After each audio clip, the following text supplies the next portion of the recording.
Welcome back friends. சூப்பரான update friends. ஒரு பக்கம் பார்த்தீங்கன்னா விஜய் எதிர்பார்த்த மாதிரியே எல்லாம் நடந்துக்கிட்டு இருக்குன்னு சொல்லலாம்.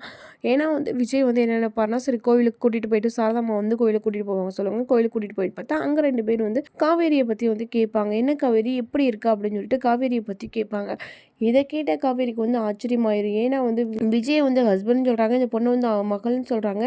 என்ன நம்மளுக்கு இவ்வளோ தூரம் தெரிஞ்ச க்ளோஸான அக்காவே இப்படி பேசுகிறாங்களே அப்படின்னு சொல்லிட்டு ரொம்பவே ஆச்சரியப்படுவாங்க. அது மட்டும் இல்லாமல் காவேரி திருப்பி பதிலுக்கு என்ன சொல்கிறாங்கன்னா, இல்லைங்க இது என்னோட ஸ்கூலில் படிக்கிற பொண்ணோட அப்பாவும் அப்படின்னு சொல்கிறாங்க. அதை கேட்ட விஜய்க்கு அப்படியே தூக்கி வாரி போட்டுது. மனசே ரொம்ப கஷ்டமாயிருது. இருந்தாலுமே காவேரி சொல்லி சமாளிச்சிடுறாங்க.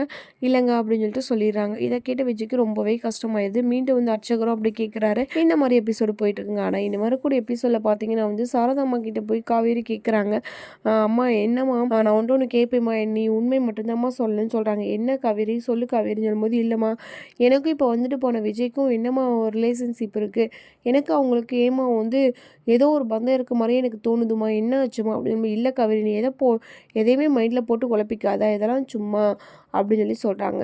காவேரி இதை பற்றி யோசிச்சுட்டு இருக்காங்க. இன்னும் காவேரிக்கு எல்லா உண்மையும் தெரிய வருமா, சாரதாம்மா சொல்லுவாங்களான்னு சொல்லிட்டு அடுத்த வீடியோவை பார்க்கலாமா ஃப்ரெண்ட்ஸ். நம்ம சேனல் பிடிச்சிருந்தா மறக்காமல் சப்ஸ்கிரைப் பண்ணி ஃபாலோ பண்ணிக்கோங்க.